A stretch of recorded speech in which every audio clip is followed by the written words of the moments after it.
प्यारे बच्चों, सुप्रभात। आओ हिंदी व्याकरण और हिंदी भाषा सीखें कार्यक्रम में आप सबका हार्दिक स्वागत है। प्यारे बच्चों, आज हम NCERT द्वारा कक्षा 7वीं के पाठ्यक्रम में शामिल बाल महाभारत कथा नामक पाठ्य पुस्तक के द्रौपदी स्वयंवर नामक पाठ का सार अथवा सारांश तथा इसके अभ्यास के प्रश्न उत्तर सीखने का प्रयास करेंगे। प्यारे बच्चों, आइए सबसे पहले द्रौपदी स्वयंवर नामक पाठ का सार अथवा सारांश जानते हैं। प्यारे बच्चों, जब पांडव एक चक्रा नगरी में ब्राह्मणों के वेश में रह रहे थे, उन्हीं दिनों पांचाल नरेश द्रौपद की कन्या द्रौपदी के स्वयंवर की तैयारियां भी हो रही थी।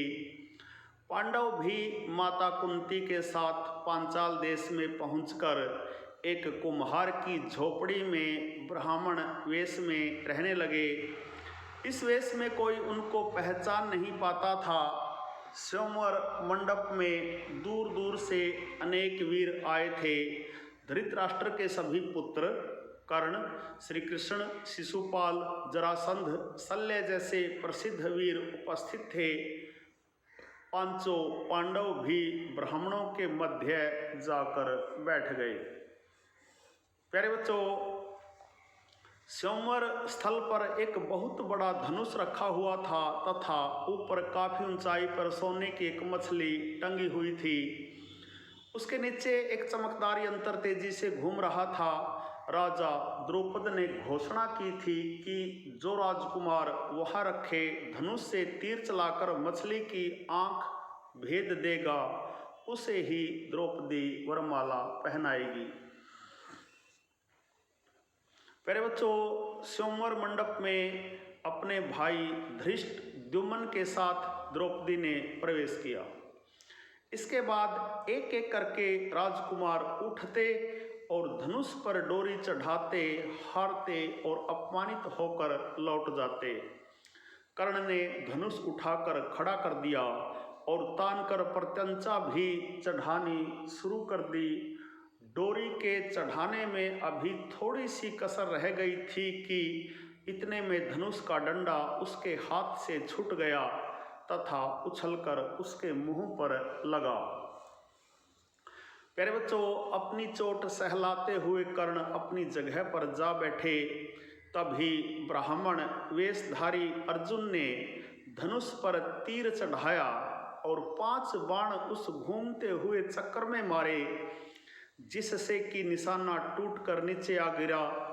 द्रौपदी ने ब्राह्मण वेशधारी अर्जुन को वरमाला पहना दी।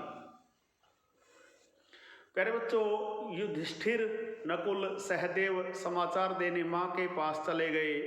भीम जानबूझकर रुका रहा। कुछ राजकुमारों ने शोर शराबा किया।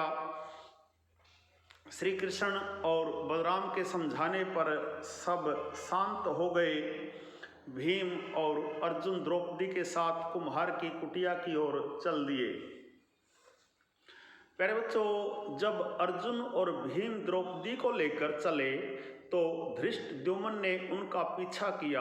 वहां से लौटकर उसने पिता को बताया कि ये पांडव हैं और माता कुंती कुम्हार की झोपड़ी में बैठी है।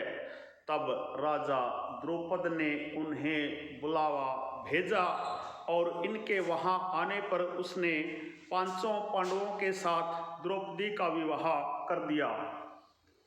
प्यारे बच्चों, यह था द्रौपदी स्वयंवर नामक पाठ का सार अथवा सारांश। आइए अब द्रौपदी स्वयंवर नामक पाठ के अभ्यास के प्रश्न उत्तर सीखते हैं। प्यारे बच्चों, पहला प्रश्न देखिए, द्रौपदी कौन थी? प्यारे बच्चों, द्रौपदी पांचाल नरेश की कन्या थी।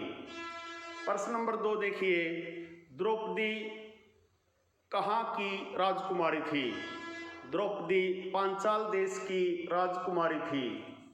प्रश्न नंबर 3 देखिए, द्रौपदी के स्वयंवर के लिए राजा द्रुपद की क्या शर्त थी?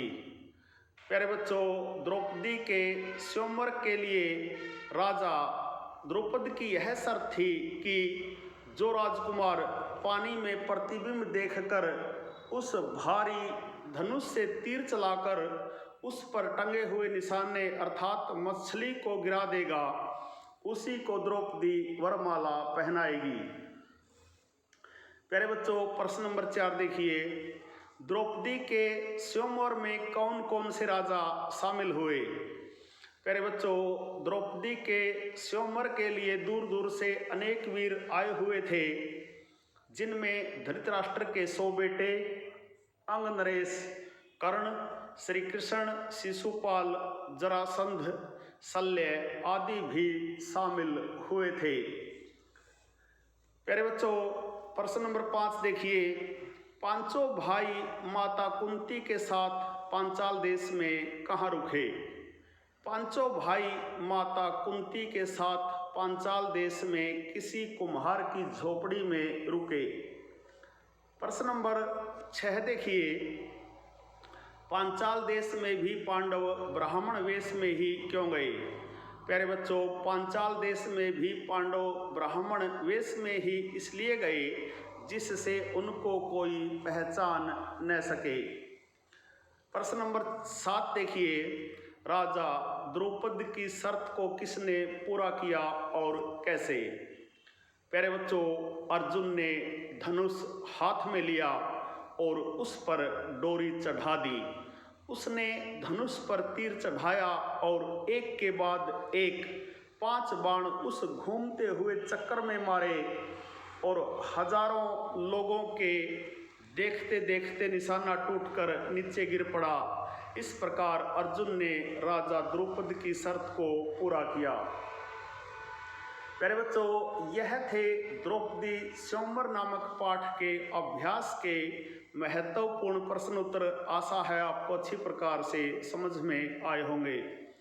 प्यारे बच्चों, द्रौपदी स्वयंवर नामक पाठ का सार अथवा सारांश तथा इसके अभ्यास के प्रश्न उत्तरों पर आधारित आज का यह छोटा सा वीडियो यदि आपको पसंद आए तो इस वीडियो को लाइक, कमेंट और ज़्यादा से ज़्यादा शेयर ज़रूर करें। प्यारे बच्चों, संगम टीवी हिंदी व्याकरण ज्ञान का एक दरिया है जिसमें हिंदी व्याकरण और हिंदी भाषा के पाठों का सबसे सरल और सटीक विश्लेषण किया जाता है। समय समय पर प्रेरणादायक कविताएं, कहानियाँ, प्रसंग, निबंध आदि भी आपको सुनाए जाते हैं।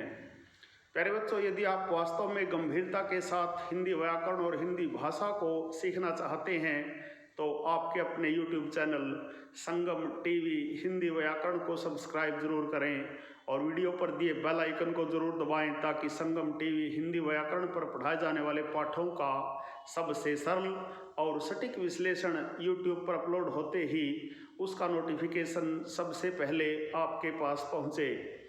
प्यारे बच्चों, खुश रहें, मस्त रहें, योगा करें, स्वस्थ रहें, आपका दिन मंगलमय हो।